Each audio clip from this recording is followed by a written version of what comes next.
Welcome to All About Art. My name is Alexandra, and I'm an art historian, curator, and writer.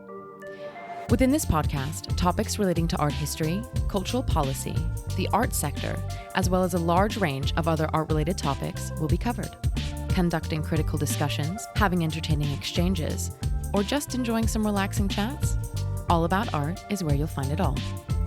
Join me in exploring and developing cultural discourse.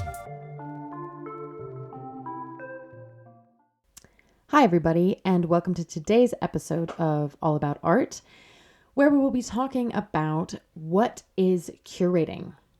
I will also be while I'm talking about what curating is, I will also be doing a review of the book Curationism by David Balzer. So I kind of have difficulties on thinking about how I should even start talking about curating, because the term curator is really, really difficult to define. Like, I call myself a curator because I have curated an exhibition and I've written a multitude of exhibition concepts.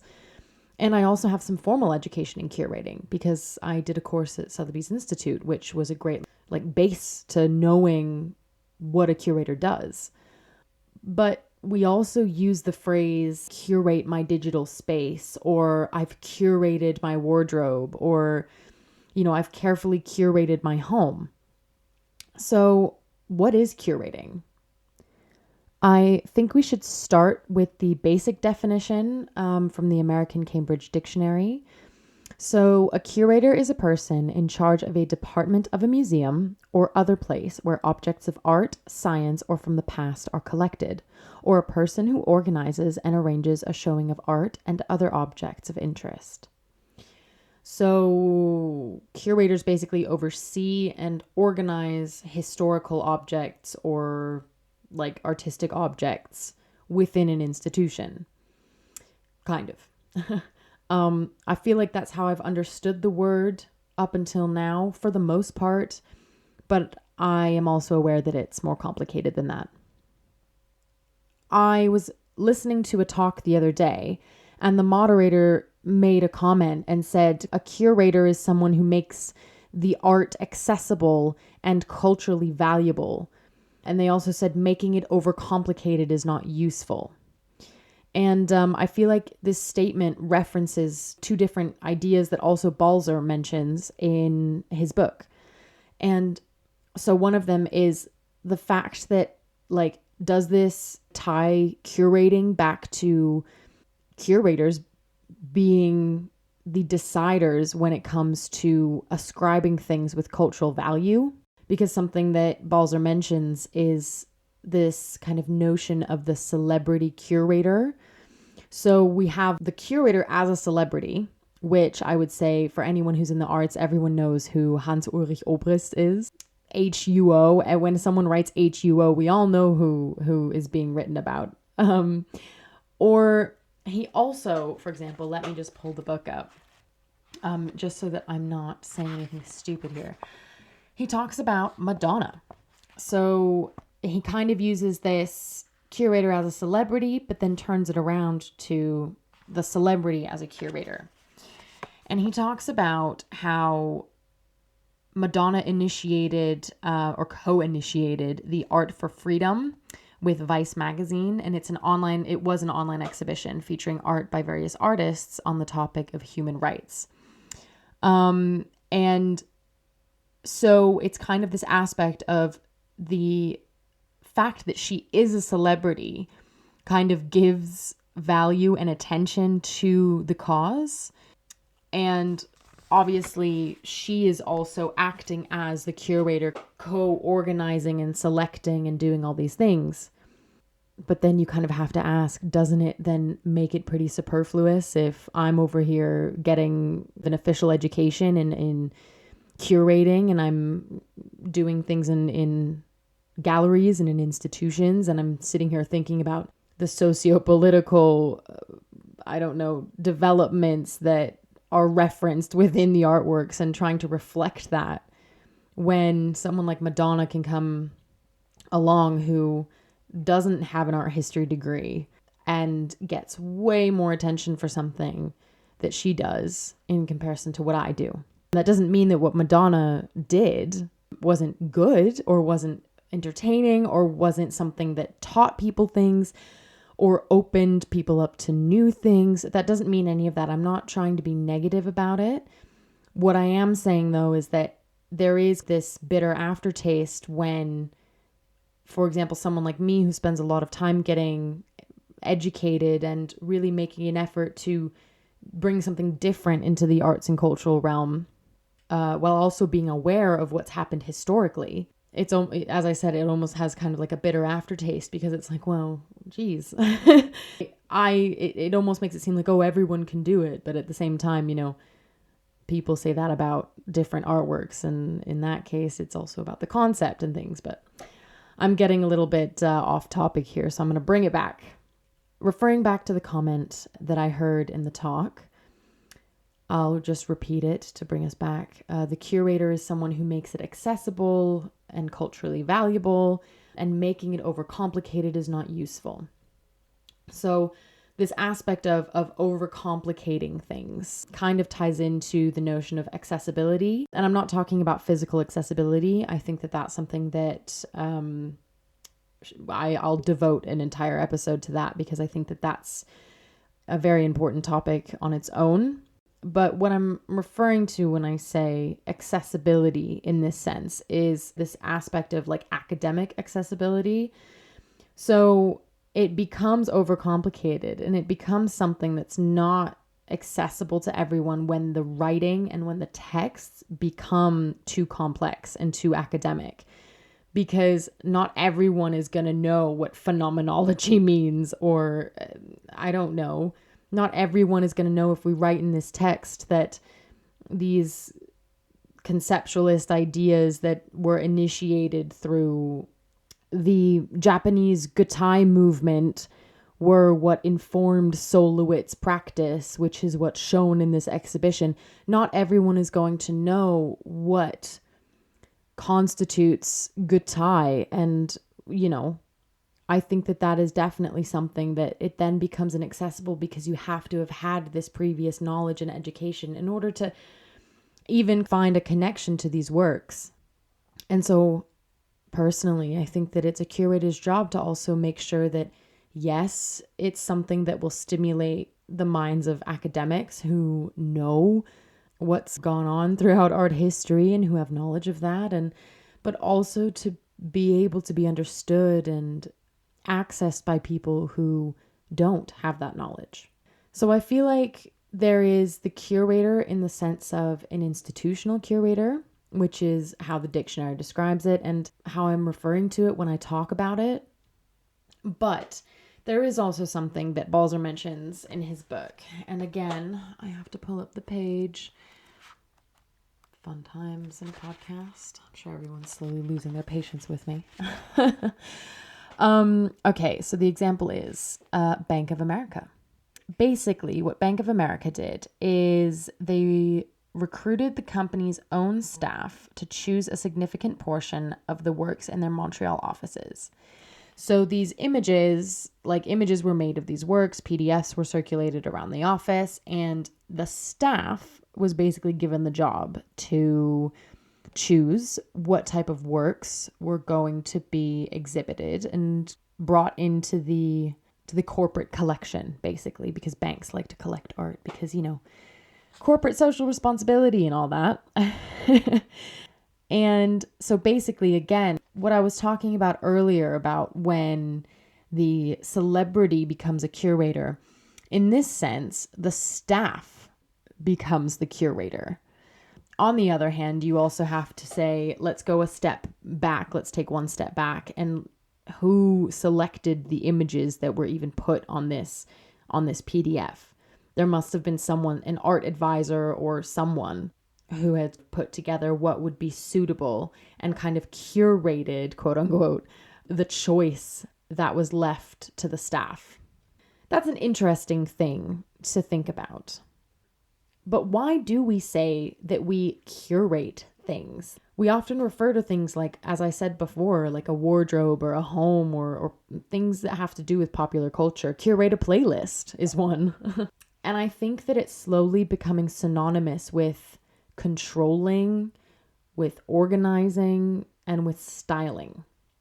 And I think that that has become a really intrinsic part of the way that we express ourselves. And this has become even more apparent because we live in a digital world where we have access to so much creative input. And that's thanks to the internet. So a way of curating, again, quote unquote, curating yourself online is kind of a way of saying that you have carefully selected how you present yourself. And it also lets people know what tools you chose in trying to express yourself online. So like, are you doing it through fashion? Are you doing it through like social media? Or like, how are you doing it? Are you doing it through your interior design and then posting it, like all of these things? But speaking of social media, Balzer does mention an example that I want to repeat here. And the example is of the Essel Museum in Austria. I have to mention it. I mean, if he mentions Austria in the book, I gotta talk about it. But basically this exhibition, I think he said it was in like 2013 or something like that.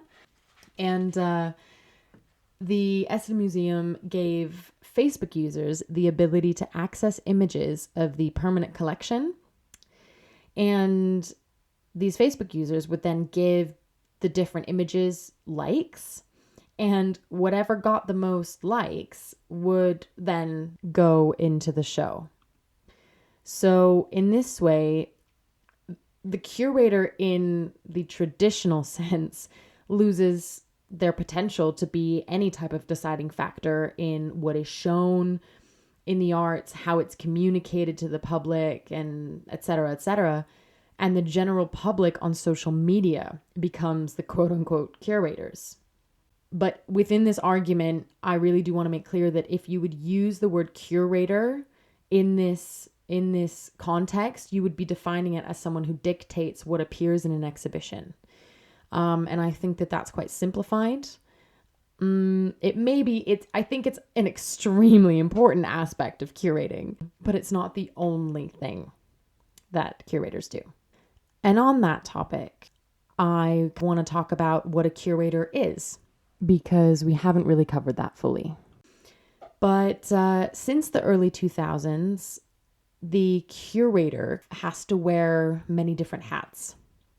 And this is something that Balzer mentions in his book, but it's also something that I was aware of before I read his book. And something underlining this is Karen Love's toolkit for curators. Now, if you go on and look at this curator's toolkit, the first thing, well, you scroll a couple of pages, but one of the first things you see is the table of contents. And in the table of contents, you see all the different sections that a curator needs in their toolkit.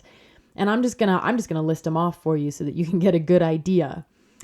The sections are researching a concept, finding a venue, writing the concept, finding the artists, budgeting, fundraising, loan agreements, artist agreements, public programming, media relations, actually mounting the exhibition, and more things like post-exhibition tasks. So this means that a curator is an organizer, a leader, a budgeter, a planner, a communicator, an interpreter, a writer. Just, as I said before, kind of wearing all these different hats. And in my experience, a curator can only do one or two of these tasks or can do all of them, depending on the institution or the situation they're working in. In my personal experience, I once curated a show for a gallery, and I did not have to worry about the budget or the funding at all. I did for a week in preparation for the exhibition because it was a small gallery. I helped hang all of the artworks. I helped drill the holes into the walls. We even built a little shelf for a projector that we used to display a video work. And it was a really hands-on experience, and I absolutely loved it. It was great, and I learned so much. But I have also planned exhibitions in different situations. And one example is when I planned an exhibition for my association, C20. And we had to research funding opportunities. We had to put together applications and we had to send them off to try and secure grants. And I think that that's part of it, because the gallery owners and the gallery director, they were the ones that were applying for the grants, when I was just the person who was looking after a couple of other things on the long list of things that I cited earlier, like writing the exhibition concept, press release, things like that, which I also had help with too. I mean, it wasn't just me. As soon as I curated my first show, I was really, really happy and really proud to call myself a curator. And according to Balzer, he had a conversation on the topic of curating with Caroline Christoph Bakargiev, who was the artistic director of Documenta 13, which took place in 2012. And basically, she refuses to call herself a curator. And that's kind of a very short way of summarizing what Balzer talks about with her, both at the beginning of his book and towards the end, and kind of what he mentions and how he talks about different theories and what the implications are when someone decides to actively not call themselves a curator and call themselves something else. And he does mention something that I fully agree with. And it's kind of basically that it starts to get to the point where they are using different words to describe very similar things and very similar activities, which can then become a little bit confusing to people who maybe don't work in the sector, to people who haven't read all the different literature and don't know the histories of the difference between someone who was a curator in the 19th century and what that type of thing looked like versus a curator in the 1980s, which is completely different to what a curator does today. I mean, it's a very like fast-paced, moving thing that doesn't, it's not static. It doesn't, the definition of it doesn't stay the same. Same with art, though. I think that the definition of the curator and what a curator does moves with what art is doing and moves with culture and moves with how society is going with their creative tendencies. And I think that makes it so interesting. Balzer could be quite negative, though, at times in his book, because I think, you know, when he says things like, oh, what was it? He was like, oh, I don't see a redemption for contemporary art, or let me see if I can find it. I can hardly promise redemption for the contemporary art world, but I have firm conviction, blah, blah, blah. And the thing is, what is so wrong with all of it? What is so wrong with people having this agency and control over things that make sure that something is communicating something meaningful? On the other hand, curating definitely does have a negative side, because sometimes more historical museums that display cultural artifacts, they don't really curate their displays very well. And I don't mean that they don't make it aesthetic or they don't make sure that something is like conceptually or philosophically meaningful. And what I'm referring to is that sometimes there is a lack of respect for the objects and the cultures from which the objects come. For example, this is kind of an issue when Western museums tend to make the mistake of lumping non-Western art and artifacts together in one display or one room and not really making clear that there are differences and very nuanced ideas in the different objects that come from different cultures or different countries or different times. And it then runs the risk of being lumped together under one umbrella term. It just, it essentially perpetuates an already very problematic landscape of the lack of awareness of other cultures and societies in a Western context. Like, even our education system is built that way. My studies, my whole history of art degree was very Westernized. But on the other hand, I live in Western Europe, so of course there's going to be a concentration on that. But yeah, I think that museums definitely need to make more of an effort. And not just museums. I mean, if there's going to be an exhibition and the artworks need more cultural contextualization to make it clear who the artworks were by and what their experiences were, and if that informed their artistic practice, and if that has something to do with their ethnicity or their heritage or their gender or their culture or anything, it's something that needs to be articulated, because I find that it's something that helps us learn, it helps us grow, it influences us, it brings us further as a society.